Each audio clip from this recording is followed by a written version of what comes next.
Welcome back to the box seat, the second episode for the Easter long weekend, previewing racing on Saturday, the 3rd of April 2021. Easter Saturday racing, Amelia Park Karaka Plate Day. The track is obviously a good 4. The rail is out 2 metres after being true at the Friday meeting. The conditions are ideal, a little on the warm side, and importantly for punters, an easterly breeze which should see those up on speed suited. Race number 1 is the Tabtouch West Speed Platinum Autumn Series Heat number 1. It's over 1,000 metres, and we're going to watch the recent placing of Requisition. Up Secret Assault led Bo Zoom on the outside. Requisition looking for a run. She's Enchanted closer towards the inside as Pana makes his move with Amacinus coming right down the outskirts. 125 to go, and the mare Storm to the lead. Amacinus got the better now of Requisition. She's Enchanted. She's pulling away from them. Amacinus won it from either. Pretty keen on Requisition in race number 1. I think we can get off to a flyer on the Easter Saturday meeting at Ascot. This horse Requisition comes out of a lot of midweek racing, but it's not a lot tougher, this 58 plus. He's drawn a gate, which he very rarely does over the Ascot 1000. He gets the pickup riding services of Brad Rawiller, and as we saw in replay there, the form around Amacinus, the form around She's Enchanted, and prior to that Miss Kentucky, it really is very strong for a race like this.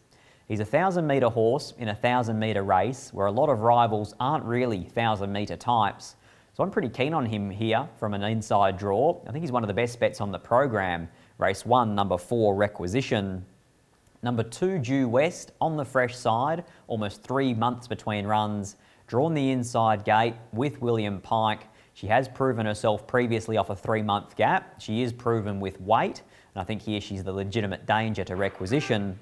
Number 5, Round the Point, who's drawn awkwardly in gate 7. There's a lot of speed underneath him, including the likes of It's Tiffs and Boss Snip. But if Round the Point does get across, he's a definite chance in this grade. And number 1, the Informed Scooters Machine. The big unknown for him though, 1,000 metres, never actually run over the distance. My numbers in race number 1, 4, 2, 5 and 1. Race number 2, Schweppes Handicap over 1,100 metres. We're going to the midweekers. We're going to watch the all-the-way victory of I See Red, I See Red. The blast is Puakai. The favourite's got a ton of work to do as I See Red, clears out, led by 3 Hell's Bell, getting up on the inside of Divine Beast. Down the outside is Miss Vasari, but had the bird flown with 100 left to go. You bet it has, because I See Red is coming right away. Miss Vasari, she gave it too much of a head start. Green was the only colour that punters were seeing in that race. He was plunged late in betting I See Red. Mitchell Pateman was able to take him to the front, dictate, control, kick on the corner, and he won soft in the finish. When you break down the overall sections, he really should have got a ticket for loitering, Mitchell Pateman. The first 600 of that replay we just watched, 15 lengths slower than average. He was walking them. He got away with murder, but he won't get away with it here. In fact, I don't even think he'll lead I See Red. I'm going for a horse who comes out of a 1,000-metre race first up, no trial, and his name is Sassy Trader. I'm going to tip a lot of Lacta Rumley horses at the Saturday meeting, and this is the first of them. He goes around each way, and in my opinion, this race probably should be each way the field. Number 2, our replay horse, I See Red. No doubt he'll get a lovely run just stalking the speedy filly, Spice Delight. Number 6, Giancana, who is a really good trialler, but drawn a horrible gate. Number 7, Hell's Bell, an improver from the replay. My numbers in race number 2, 1, 2, 6 and 7. Race number 3, Byron Bay Premium Lager Handicap at 1,400 metres, again for the 3-year-olds. We're going to watch the all-the-way victory of Billy Ain't Silly. Is Vital Flirt, their homeward bound at the 350, and Billy Ain't Silly letting down in front. Races clear by 2.5. Safety Bay into the clear. They've dropped off Michelle Marbell. Sky Dance is taking a long time to wind up. Noski goes for the Persuader nearing the 100. Billy Ain't Silly is nicely clear of Safety Bay. It's all Billy Ain't Silly. Comes away, does it from Go to Woe. Billy Ain't Silly from Safety Bay. Billy Ain't Silly. In fact, I think he's pretty sharp, this horse. 5 starts, 2 wins, 2 third placings. And when the blinkers went on last start and Jerry Noski took him to the front, he never looked like getting run down. If you go back through his overall form now, Billy Ain't Silly, he's found the front twice and won twice. I think he's just a big raw commodity who doesn't really know what's going on in racing. So from the inside draw, I'm expecting Lactar Rumley to ride him for speed here. And I think at the each way quote, he can definitely give this a shake. And it's almost rinse and repeat from race to race here. I think this is another 3-year-old race that really should be each way the field. So it's 1 on top for me, Billy Ain't Silly. From 2 Indigo Blue, who comes out of the best form references, the Pearl Classic, the 1000 Guineas, the Breeders' Classic, and a 62 plus 3-year-old race on Bunbury Stakes Day. I think this filly is going very well, but gee, it's a tough gate to contend with. Number 5, Special View, who comes out of a Class 1, but wins a lot, may well make that form look good on the Good Friday meeting. Number 7, Standout Rose, who was luckless last start, very much a good thing beat, but from the inside draw, she's probably going to find traffic again. My numbers in race number 3, 1, 2, 5 and 7.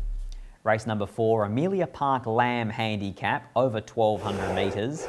We go back 2 starts ago and watch the victory in this grade of Caballing. Dark Mission into the corner. Classic Chant led, challenged by Round the Point, City Circle. Dark Mission cuts back to the inside with Amacinas brushing the rail there, almost getting through. City Circle had hit the front from Round the Point, followed further back by Caballing. Here's Caballing running on, and likewise Holy Ghost, Holy Moly driving at it, but Caballing won. Caballing won from the... Hard to knock this horse, Caballing. 8 starts, 4 victories, and comes out of clearly a stronger form reference last time out. He was in a 66 plus, he was beaten before the corner, but the horses in front of him, Mood Swings, Riverbow, they're genuine Saturday types. In fact, we see Riverbow take on Clairvoyance in a 74 plus to make the form look good.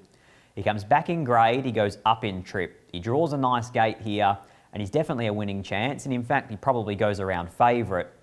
But I'm questioning whether 1200's what he's looking for. I'm questioning maybe whether after that run he might have come to the end of his preparation.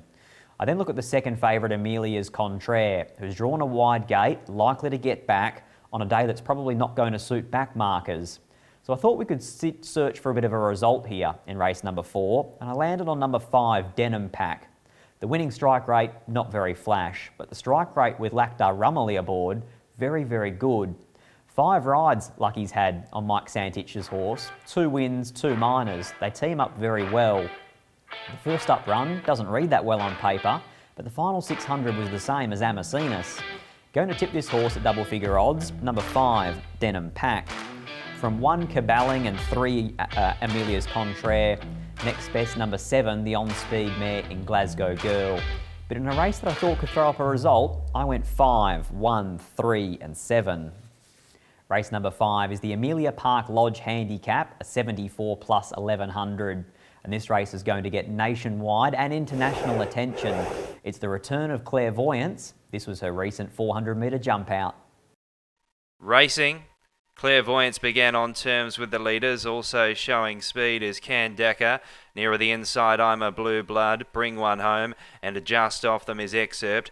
A few lengths further afield to Roman Fortuna, Trade Magic tailed off, but Clairvoyance making light work of them at this point is 2 clear of I'm a Blue Blood trialling well, but Clairvoyance comes home strongly to score by a widening.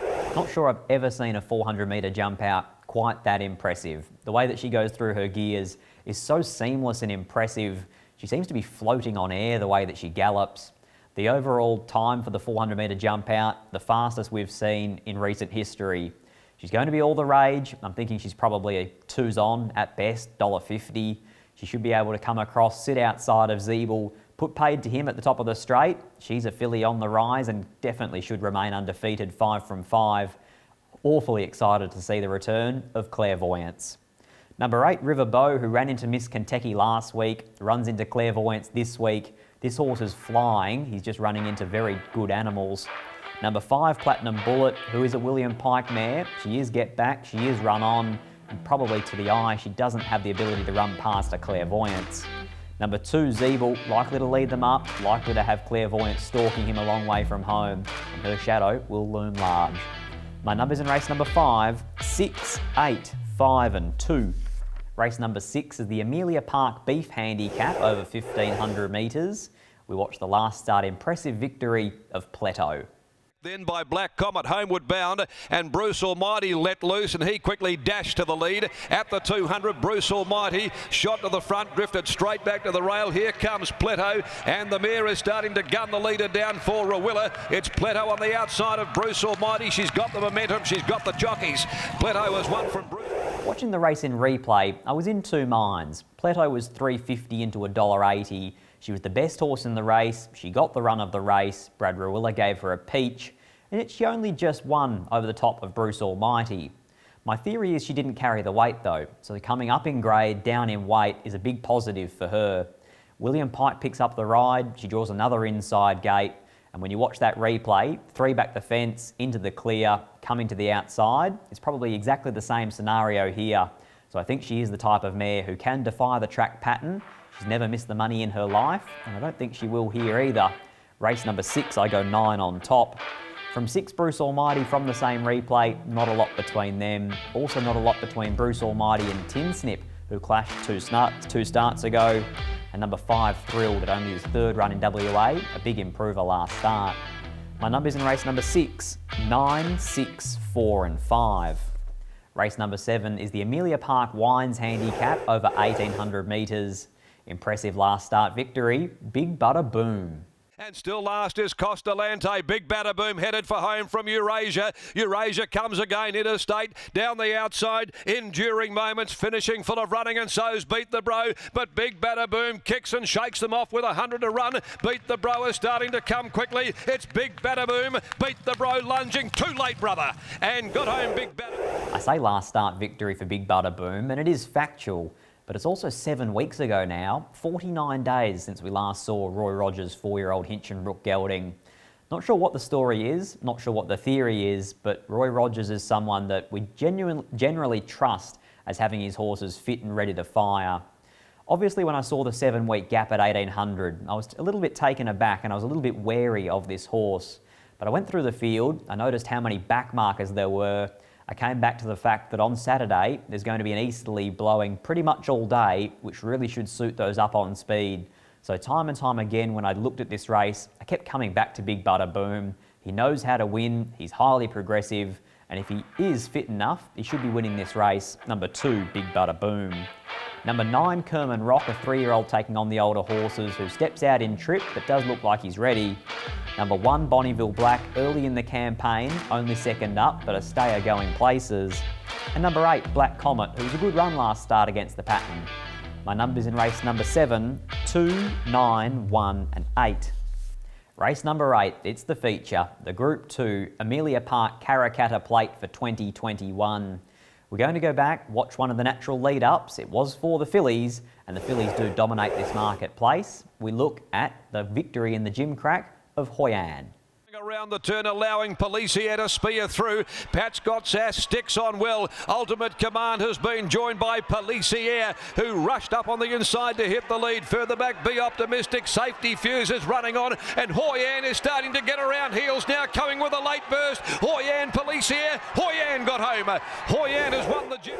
Hoi An victorious, Policier 2nd, Pat's got sass 3rd. The late charge down the outside of Liwa as well. Those horses are definitely going to be in and amongst the selections here, and I'm going with the filly who was completely and hopelessly luckless from a wide draw in the gym crack, and it's Pat's Got Sass.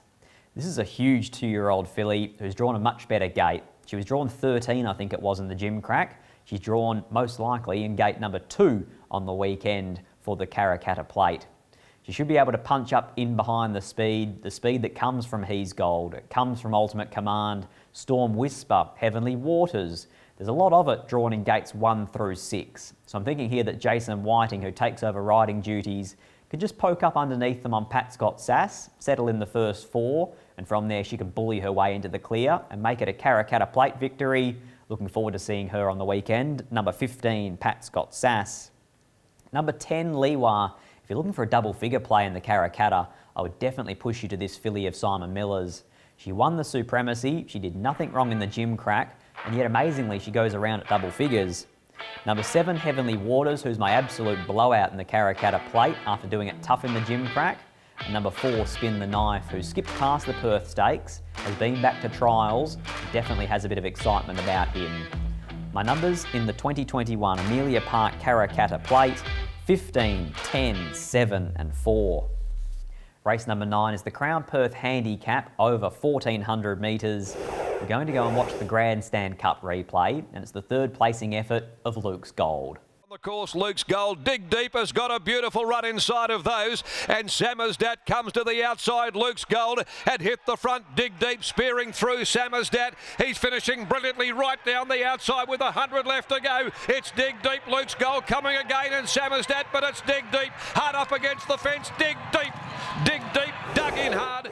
Think about those horses out of the Grandstand Cup. Dig Deep the winner, the second placing of Sammersdat, the fourth placing effort of Serenity Bay. Now those horses go to the Old Comrade Stakes, a listed feature at the Ascot Good Friday meeting.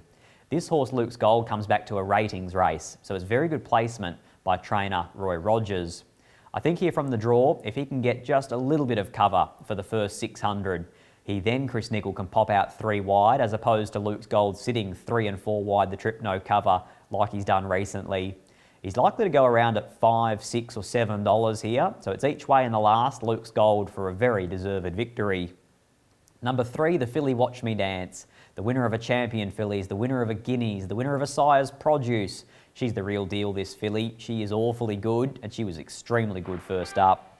Number 6, Tycoon Storm, who returned in a blaze of glory as a first up victor, draws the inside gate, and she did scratch from the Old Comrade on Friday to race on Saturday.